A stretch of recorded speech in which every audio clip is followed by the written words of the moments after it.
Bonjour à tous et merci d'être avec nous ici, même Bassin Labo cet après-midi. Canal Austral, bien entendu, parce que cet après-midi, on va parler de quelque chose qui ne fâche pas, mais en tout cas qu'il faut faire avec modération, c'est de le boire en tout cas. Hein, oui, parce que l'abus d'alcool est dangereux pour la santé, à consommer avec modération. On va parler du vin. On va parler du vin, mais on va pas parler de n'importe quel vin. On va parler d'un vin qui est issu de l'île de la Réunion. Et oui, il y a des vins d'ici à la Réunion, le vin le plus haut de France, parce que qui culmine à 1300 mètres d'altitude, c'est ce vin de Sillaos là. Pour m'en parler, quelqu'un qui est venu nous voir parce qu'on le connaissait depuis très longtemps avec son Allez dis pas tout, avec son Saint-Émilion, Montagne Saint-Émilion, non pas Montagne Saint-Émilion, mais en tout cas son Saint-Émilion. Et là, il est avec moi et il s'appelle Olivier Calabacas. Bonjour Olivier. Bonjour, bonjour Jean-Claude, bonjour à tous. Bonjour merci d'être avec nous. Merci. J'aurais pu faire une chronique un petit peu plus longue avant parce que tellement il y a des choses à dire sur toi, tellement il y a des choses à dire sur ton vin et tellement il y a des choses à dire sur cette connaissance et cet amour que tu as du vin. Ouais, c'est une vraie passion pour le vin qui date quand même maintenant depuis de pas mal d'années. Hein. Je suis parti de La Réunion, j'avais 11 ans avec mes parents qui eux-mêmes, quand ils ont quitté La Réunion, ont repris une propriété viticole. Donc j'ai connu le vin très tôt. On peut dire que je suis tombé un peu dedans, comme Obélix est tombé dans la potion magique. Maman la tombe dans le vin. À 13 ans, je faisais mes premières dégustations. Et c'est vrai que ça m'a suivi un petit peu toute ma vie. Et on va dire que je me suis révélé avec ma femme dans le travail du vin. Ouais. Et comme ça ne te suffisait pas d'être installé à Bordeaux, dans un endroit qui s'appelle le Saint-Émilion. Exactement. Pour information, ce moine qui a vécu au XIe siècle. C'est ça, comme un ermite. Et il a vécu dans des grottes aussi. C'est ça, voilà. Comme un ermite tout seul. Un système globotique qu'il a créé lui-même. Et donc, beaucoup ont ensuite habité dans des endroits, dans des cavernes. C'est ça. Voilà. C'est ça. Exactement. Et c'est pour ça qu'on appelle le Saint-Émilion. Le Saint-Émilion, c'est ça. Là-bas, tu cultives un vin que l'on connaît ici à La Réunion qui s'appelle le Allez dis pas tout, qui est un vin de Bordeaux. Et ensuite, tu cultives aussi un Saint-Émilion un petit peu plus haut dans le classement, qui s'appelle le château Beauséjour Les Morins. Voilà, Les Morins aussi. Les Morins. Voilà. On a le château Moulin de Beauséjour, qui est sur un petit village qui s'appelle Saint-Jean-de-Blégnac, où on produit Allez dis partout, mais aussi un Bordeaux supérieur, château Moulin de Beauséjour. Et on est très proche du village de Saint-Émilion, où là, on produit notre Saint-Émilion. Tu sais, là-bas, les appellations existent et sont très codifiées. Donc, on n'a pas le droit de faire n'importe quoi. On a des règles à respecter. Et donc, pour avoir le droit de mettre Saint-Émilion sur l'étiquette, on doit être sur l'aire d'appellation Saint-Émilion et on doit produire sur cette zone géographique bien délimitée pour avoir le droit de s'appeler Saint-Émilion. Il y a beaucoup de bouteilles de Saint-Émilion, pas tous.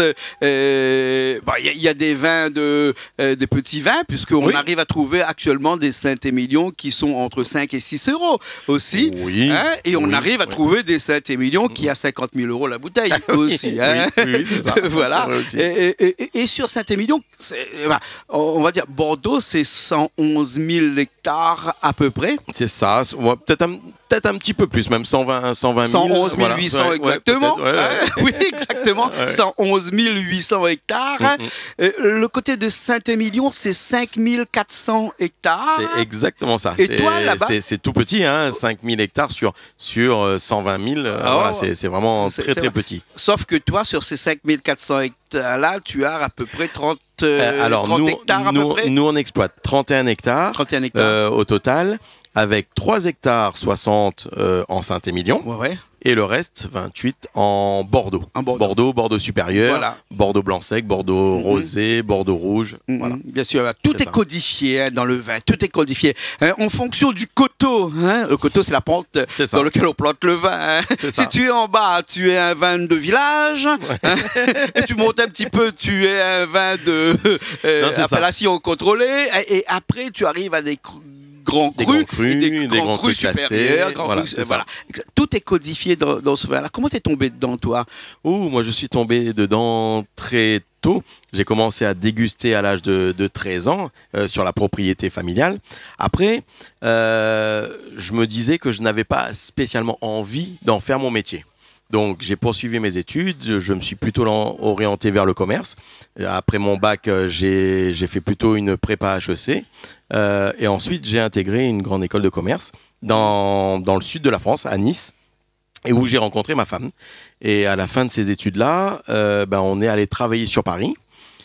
Sur Paris, on avait quand même réussi à avoir des jobs un peu de rêve pour les étudiants en école de commerce. Et c'est vrai que notre vie semblait tracée sur Paris. Mes parents avaient revendu leur propriété, pensant que justement notre vie n'était pas du tout sur la partie agricole, mais plutôt sur la vigne.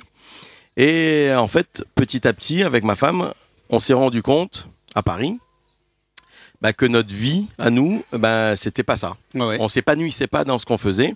C'était quand même quelque chose d'un peu abstrait, plutôt c'était de la finance internationale. Et on s'est dit avec ma femme, on va tout quitter à Paris pour, à notre tour, nous lancer dans le vin et produire notre propre vin. Mm-hmm. On avait envie d'être au grand air et surtout de produire quelque chose nous-mêmes. Et on s'est lancé comme ça en 2002. On a racheté une propriété, on a fait un tour de table familial avec mes beaux-parents, mes beaux-frères, et on s'est lancé. Au début, en fait, on a repris une propriété qui faisait 10 hectares. C'est déjà pas mal, mais sauf que à l'époque, quand on sait qu'à Bordeaux la moyenne c'est 8 hectares. Hein, oui, voilà, c'est ça. À l'époque même, c'était quand même, tu vois, ça a évolué maintenant. Parce qu'il y a 8000 viticoles. Vignerons, ouais, c'est ça. Voilà, c'est ça. Et à l'époque, on va dire que le propriétaire qui était à notre place avant, lui ne vendait pas son vin en bouteille. Et c'est-à-dire que il y avait un négociant qui venait, qui rachetait la production, qui l'assemblait après avec d'autres vins et repartait comme ça. Nous, on a fait le choix de mettre en bouteille au château et de cultiver nous-mêmes et de mettre après nos vins sur le marché. D'accord. Et de faire en gros le travail de A à Z, c'est-à-dire de la culture de la vigne, de la vinification et à la commercialisation. D'accord. C'est un travail qui semble comme ça à décrire très facile, mais c'est quand même des étapes assez longues à mettre en place. D'accord. Et donc on s'est installé en 2002 comme ça. Et c'est comme ça que l'aventure a commencé. Ici, on appelle ça du producteur au consommateur, mais pour être producteur, il faut avoir une formation. Tu avais quoi comme formation dans cette période-là ? Alors justement, c'est vrai qu'on n'est pas reparti à l'école à ce moment-là pour apprendre le commerce. Je ne t'ai pas parlé de la partie finale de ce métier-là qui est vendre, mais au départ, pour être viticole, il faut connaître le vin, il faut connaître le cépage, il faut connaître Alors, moi, j'avais été bercé par mon enfance, mon adolescence dans le monde du vin, sur une propriété viticole, mais c'est vrai que je ne connaissais pas le métier. Et j'ai appris le métier, comme ma femme a appris le métier, tous les deux, sur le tas, comme on dit, et vraiment sur le tas, c'est-à-dire que on a appris au contact de notre employé justement qui lui était à 4 ans de la retraite, qui avait une belle expérience. Après, au contact de collègues avec qui justement le contact est très bien passé tout de suite. Après, on s'est documenté aussi de notre côté. On a lu énormément et surtout, je pense qu'on avait la pression financière parce qu'on s'était énormément endetté. Et des remboursements qu'il fallait faire arriver à échéance. On était obligé de réussir. Sinon, on mettait aussi en péril notre couple, notre vie de famille, des personnes qui ont cru en nous aussi. Et donc, c'est vrai qu'on s'est mis la pression et on ne pouvait que réussir. Bien sûr, bien sûr. À Bordeaux, on sait qu'il y a des cépages qui sont dominants, le Merlot, hein, le Cabernet aussi, Cabernet Franc, etc. Mais comment, quand tu es arrivé sur cette exploitation, il y avait déjà une vigne qui existait avec un cépage, le cépage de cette vigne-là? Oui, déjà, voilà. C'est-à-dire que là, on n'a pas fait, en 2002, il y a 20 ans maintenant, on n'a pas fait le même chemin que l'on fait maintenant sur la Réunion. Hein, exactement, tout à l'heure où on plante. Oui. Mais c'est vrai qu'on a repris un domaine qui était déjà planté. Donc il y avait des vignes, il y avait du merlot. Après, c'est vrai que avec notre commercialisation qu'on a mis en place, on a progressé au niveau de notre commercialisation et on a étendu la surface de production. De 10 hectares en 2002, on est passé maintenant à 31 hectares. Donc, progressivement, on a planté sur d'autres terroirs. Du merlot autour. Principalement du merlot, parce que c'est vraiment le merlot qui domine autour de Saint-Émilion. D'accord, mais dans les vins de Bordeaux, on a ce qu'on appelle des assemblages. Le merlot n'est pas forcément un monocépage. Non, voilà, il y a des assemblages avec du Cabernet. Donc il faut obligatoirement aussi planter un peu de Cabernet, ou bien sinon on peut l'acheter ailleurs. Non, on avait également un petit peu de Cabernet. Et donc, ce qui fait que notre Saint-Émilion, par exemple, lui, il est à 70% Merlot, 30% Cabernet Franc. Ouais. Et notre Bordeaux est majoritairement Merlot. Voilà, exactement. Hein. Et comme si ça te suffisait pas avec toute cette aventure du vin, la barre à l'autre côté de la mer, comme on dit ça chez nous, hein, il fallait absolument que tu reviennes à La Réunion. Et depuis à peu près, je crois, 3 ans, hein, depuis 2019, hein, 2019. Vous avez racheté avec un ami à vous, M. Fontaine, hein, Bruno Fontaine, hein. Un ami d'enfance, en fait, exactement. Voilà. C'est ça. Les chais de Cilaos. Il faut dire que quand vous êtes arrivé ici, les chais de Cilaos étaient mal en point, même presque à la limite déjà fait faillite. Hein, donc, oui, et voilà, les chais de Cilaos n'existaient plus.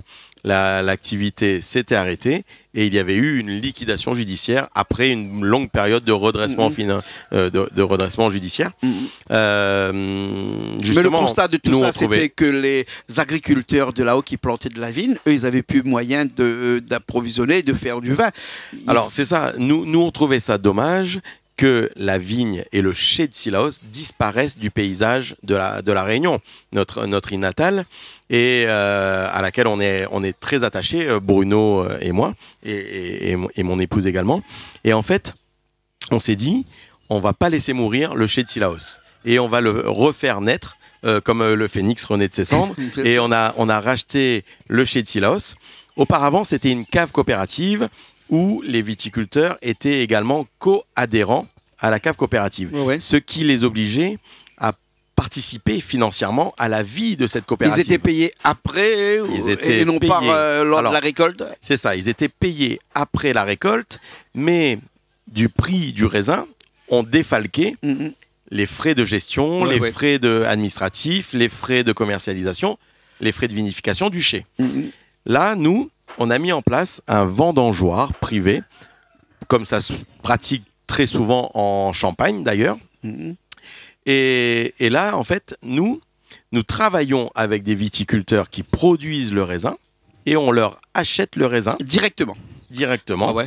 Et surtout, ils n'ont pas à se soucier des frais. C'est-à-dire quand ils arrivent au cul de la pressoir, de la balance, hein, ils sont payés.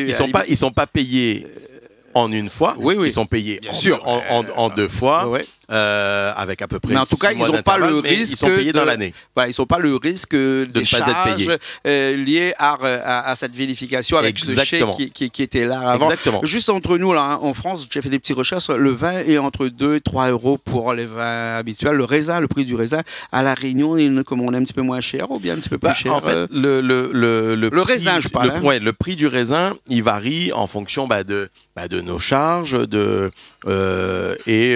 on va dire que c'est un prix qui justement convient aussi aux viticulteurs, qui lui se retrouve là-dedans et après justement lui permet d'investir également.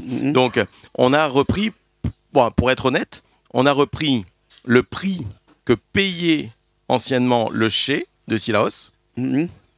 Sauf que de ce prix-là, on devait défalquer les charges. Et nous, on a maintenu le prix qu'ils avaient. Et on ne défalque pas les charges qu'ils avaient. Donc c'est pour ça aussi que beaucoup de viticulteurs sont revenus. Bien sûr. Entre-temps, le cépage aussi, que le cépage Isabelle que l'on connaît, qui était le cépage emblématique de Cilaos, hein, a un peu disparu parce que c'est un cépage qui ne peut pas être vinifié. Hein? C'est pour ça qu'on disait avant que c'était le vin qui rendait fou à cause de ce cépage-là, parce que c'est un cépage qui est interdit en France, hein, d'ailleurs. C'est ça. Ce vin-là, tu ne peux pas le vendre en France, d'ailleurs. Ah non, non. Tu prends un vin avec Isabelle, tu ne peux pas le vendre en France. Exactement, hein. on ne peut pas le vendre. Si la DGCCRF fait bien son travail, elle nous interdit de vendre ce vin-là, que ce soit en France ou en Europe ou dans le monde entier. Hein.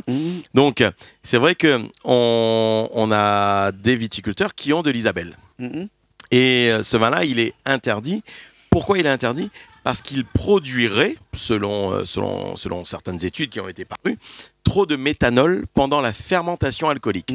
La fermentation alcoolique, c'est la première étape dans la fabrication d'un vin. Donc, c'est-à-dire qu'ils montent trop en alcool, en taux d'alcool. En taux d'alcool. Le méthanol, c'est de l'alcool. C'est ça, exactement. Oui. Donc, nous, on a quand même des viticulteurs qui en ont. Donc, on ne veut pas les laisser sur le carreau, et on ne veut pas les laisser comme ça. Et on a essayé de réfléchir à des produits qu'on pouvait faire et qui respectaient la législation. D'accord. Et c'est pour ça que vous avez un produit qui s'appelle Goûte à nous. Et c'est pour ça, voilà. Je le montre ici, hein, même si on répète que l'abus d'alcool est dangereux pour la santé, qu'il faut consommer avec modération. Là, c'est pas forcément un vin, c'est un mélange. C'est un mistel. Oui. Alors, le mistel, c'est un nom générique qui regroupe en fait le Pinot des Charentes, par exemple, ou alors le Floc de Gascogne. En fait, dans chaque région viticole de France, on a un mistel. C'est un assemblage entre du mou de raisin avant la fermentation, non fermenté, exactement, bien sûr. Et d'un alcool fort qui le mute. Le rhum charrette ici à La Réunion. Eh ben, alors c'est pas du rhum charrette, mais c'est c'est un rhum de La Réunion. On a voulu faire un pays et on a utilisé un alcool de canne. Voilà, un rhum. Bon, c'est plutôt tourné vers une autre maison familiale, plutôt Isotier. D'accord. Excuse-moi. Oui, mais voilà. Et donc ça se vend à La Réunion ou bien sinon... Ah, ça se vend. Alors, on commercialise bien sûr à La Réunion puisque ça fait partie de notre gamme de vins et de mistel. Mais on a eu la chance aussi de participer pour la première fois au Salon de l'Agriculture à Paris cette année. Et ça a été une énorme réussite. On a présenté les vins de La Réunion sur ce salon qui ont eu vraiment un très bon succès. Et notamment, ce mistel a vraiment fait effet. Voilà. Ça, c'est un mistel qui est avec une base de cépage Isabelle. Hein, exactement. On va le mettre de l'autre côté puisque on va parler donc de ce nouveau cépage qui a été planté il y a récemment. Hein, et que vous n'avez pas planté seulement à Cilaos, parce que là, il paraît que vous avez planté aussi un petit peu sur la côte. C'est une grande première. On a planté en fait de la vigne sur la côte ouest de l'île de La Réunion, en dessous de Corail Hélicoptère, donc au-dessus d'un des plus beaux lagons du monde quand même. Voilà. Et c'est vrai que ça fait maintenant 2 ans à peu près qu'on a planté ça. C'est pour nous, ma femme et Bruno, c'est vraiment le challenge de notre vie. C'est-à-dire que on crée de toutes pièces un nouveau vignoble en France. D'accord, voilà. Et c'est notre grande fierté. On espère faire du rouge sur ce cépage, sur cet endroit-là, mais aussi également du rosé et du blanc. Mais historiquement parlant, en 1660 par exemple, les premiers colons qui sont arrivés à La Réunion ont planté de la vigne aussi sur les côtes, et notamment à Saint-Paul. Voilà, c'est ça. Notamment à Saint-Paul, là où vous êtes. Hein. On va dire que la boucle est bouclée parce que nous, on était partis pour étendre le domaine sur la côte ouest, et c'est après qu'on a fait quelques recherches et on s'est rendu compte que le premier gouverneur de l'île, Étienne Regnault, en 1665, a planté les premiers plants de vigne à La Réunion, au Bernica. Voilà. C'est quand même donc on aura un vin un petit peu comme la mairie de la commune de Trois-Bassins. Je fais un petit coucou au maire de Trois-Bassins qui nous regarde, un ami à nous aussi d'ailleurs. Ce sera un vin débattant de l'âme au sommet du montagne. C'est l'expression. Le slogan de Trois-Bassins, c'est débattant de l'âme au sommet des montagnes. Là, on aura un vin aussi qui sera des batteurs de larmes au sommet des montagnes. Exactement. Voilà, c'est ça. Nous, c'est notre grande, honnêtement, c'est notre grande fierté. Si on arrive, bien sûr, attention, c'est un challenge et ça demande énormément de travail. C'est des vignes qui sont plantées demandent beaucoup plus de travail, beaucoup plus d'attention que des vignes qui sont installées depuis une quarantaine d'années. Donc, un cépage particulier parce que c'est pas du Merlot, c'est pas du Pinot Noir, c'est pas du Cabernet que l'on connaît dans tous les cépages des vins habituels, des vins en France. Hein. C'est ça. Mais bon, les cépages, il y en a 33 000 et des poussières, je crois. Et là, c'est un cépage particulier qui est adapté ici à La Réunion, surtout aux insectes et aux champignons qu'on a ici. Ouais, c'est ça, exactement. On est quand même à La Réunion sur une zone tropicale. Tropicale veut dire aussi une alternance forte entre pluie et ensoleillement. Et cette tropicalité est favorable au développement des maladies qu'il y a sur le vin et qui sont le mildiou et l'oïdium. Oui. Même si on est sur une zone relativement sèche dans l'ouest, nous, on est parti du principe qu'il fallait quand même apporter une typicité à ce nouveau terroir et on a fait le choix de prendre des cépages résistants aux maladies et donc qui ne nécessitent pas l'utilisation de pesticides. Bien sûr. Et qui vont respecter On l'environnement pourrait appeler et les ça sols de la Réunion. Un vin bio. Plus que bio. Plus que bio. Parce que les vins bio, il faut le rappeler, utilisent du sulfate de cuivre pour protéger leur production. C'est-à-dire qu'en métropole, les vins bio utilisent la bouillie bordelaise, sulfate de cuivre. Et nous qui sommes en raisonné en métropole, sur notre exploitation, on fait 8 traitements pour protéger, en moyenne, par an, pour protéger notre production, quand eux font 22 traitements parfois ou 12 traitements. Donc voilà. Et ici, à La Réunion, nous n'aurons pas besoin d'utiliser de pesticides, donc ce sera encore plus bio que bio. Bien sûr, bien sûr. Mais juste sauf que nous n'allons pas... filtre à l'intérieur. Et on ne va pas demander de... Je pense qu'on ne va pas demander de... C'est compliqué de faire un vin sans sulfite.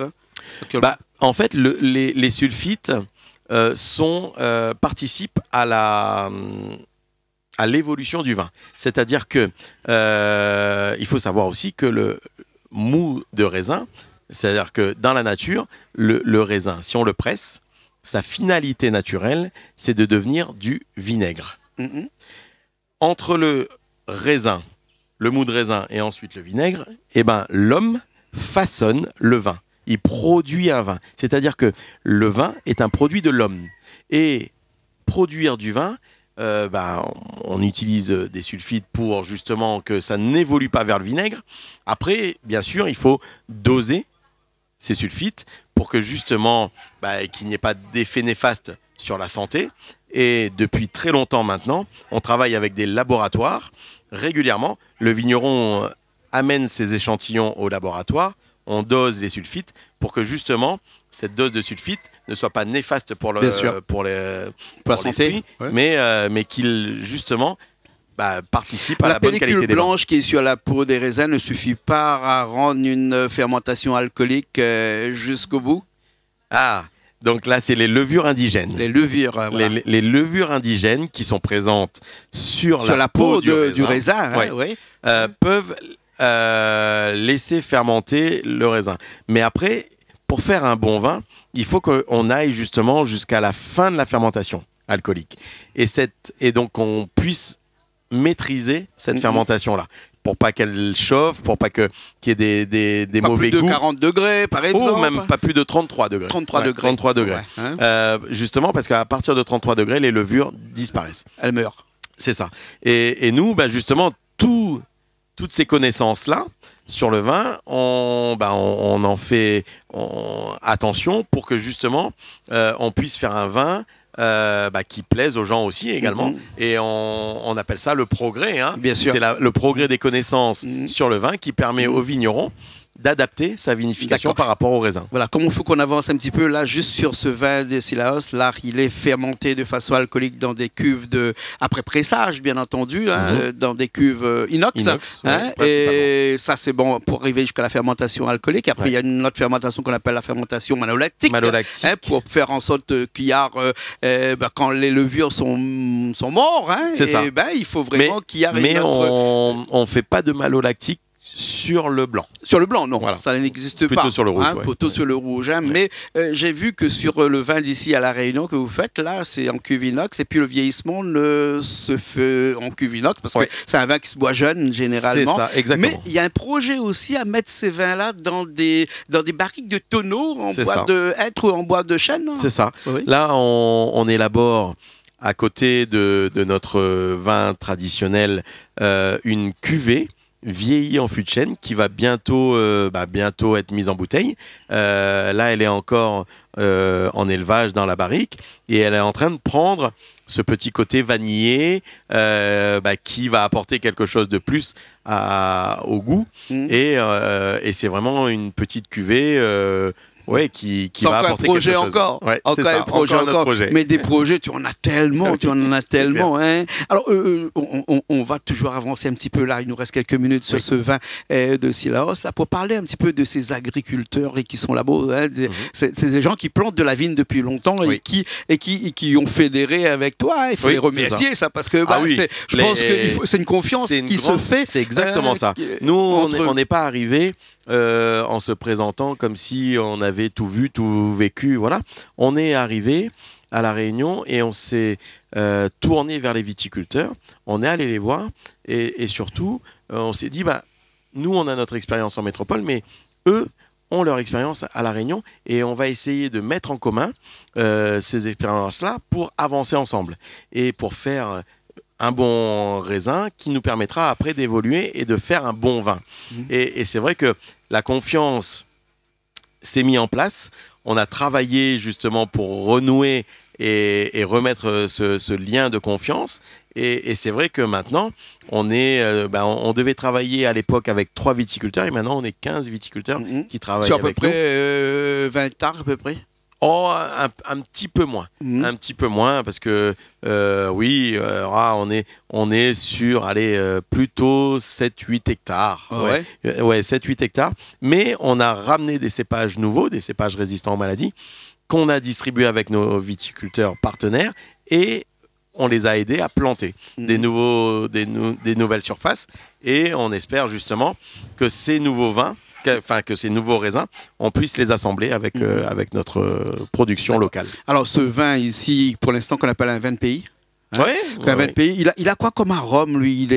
Moi j'ai noté qu'il était un petit peu fruité, un peu épicé aussi. Alors, normal, on a le blanc sec, le Ladilafé blanc sec, qui lui au nez va être avec des arômes d'agrumes, de fruits de la passion, et en bouche va être quand même assez vif. Et assez, on va dire, le terme c'est gras, c'est-à-dire que on a une impression en bouche qui reste, qui ne veut pas partir. C'est ça, quelque chose d'assez suave. Long en bouche aussi. C'est ça, voilà. Après, le blanc moelleux, là, on va être sur des notes plutôt de miel au nez, un bouquet assez expressif.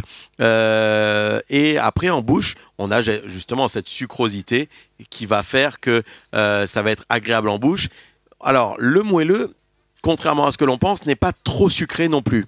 Ça va être un moelleux assez fin, plutôt agréable, qu'on va pouvoir déguster avec des foie gras ou des pâtés. Avec un pourcentage d'alcool on sera à 12 degrés. 12 degrés, hein, oui, 12 degrés. Donc un vin léger. Léger, hein. Facile à boire, qu'on peut déguster à l'apéro, entre amis, ou alors sur des occasions festives.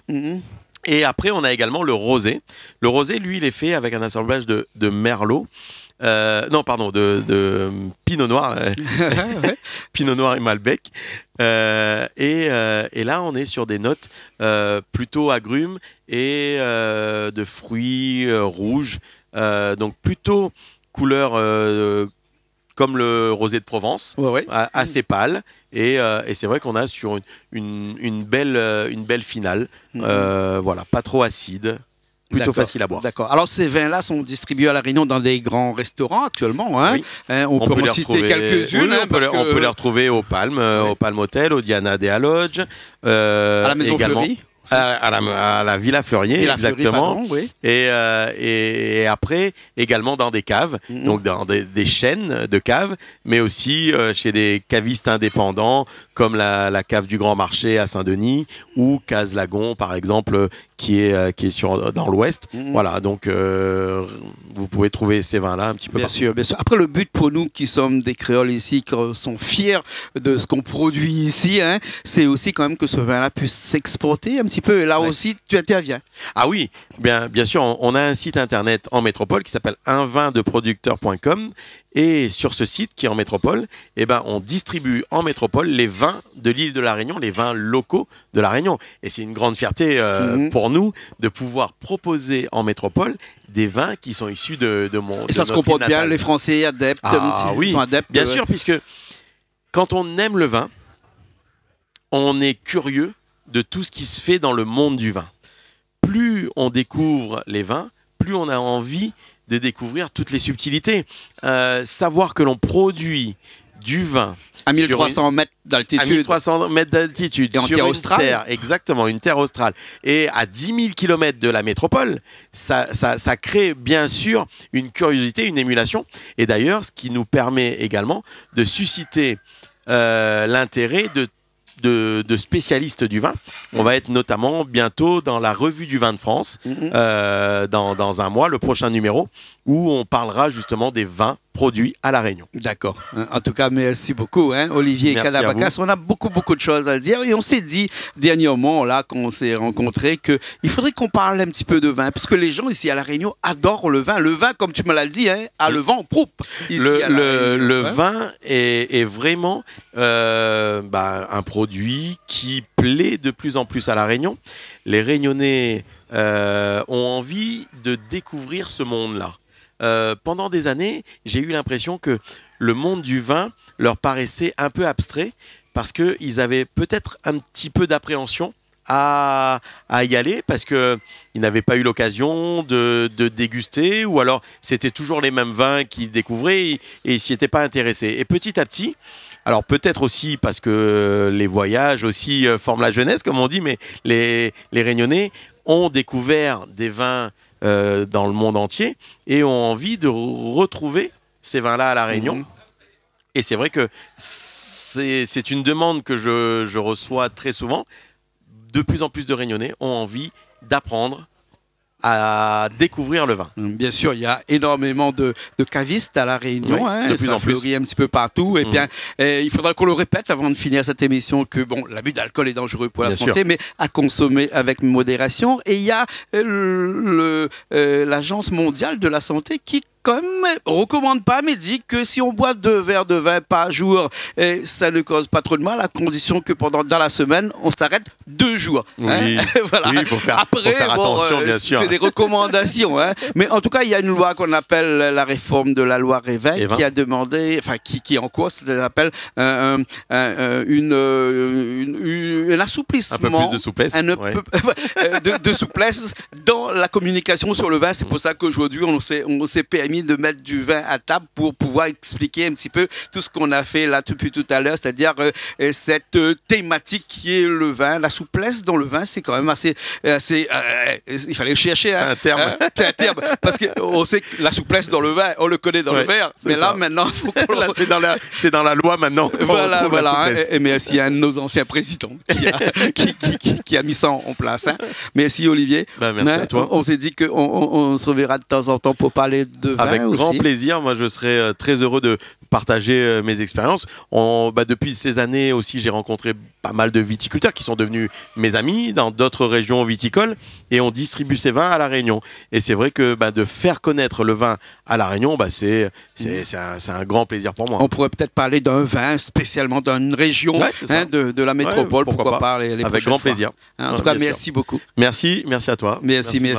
Et on finira cette émission en disant que l'abus d'alcool est dangereux pour la santé, à consommer avec modération. Allez, nous on se retrouve la semaine prochaine dans une nouvelle émission Zigzag, émission culturelle sur Canal Austral, bien entendu.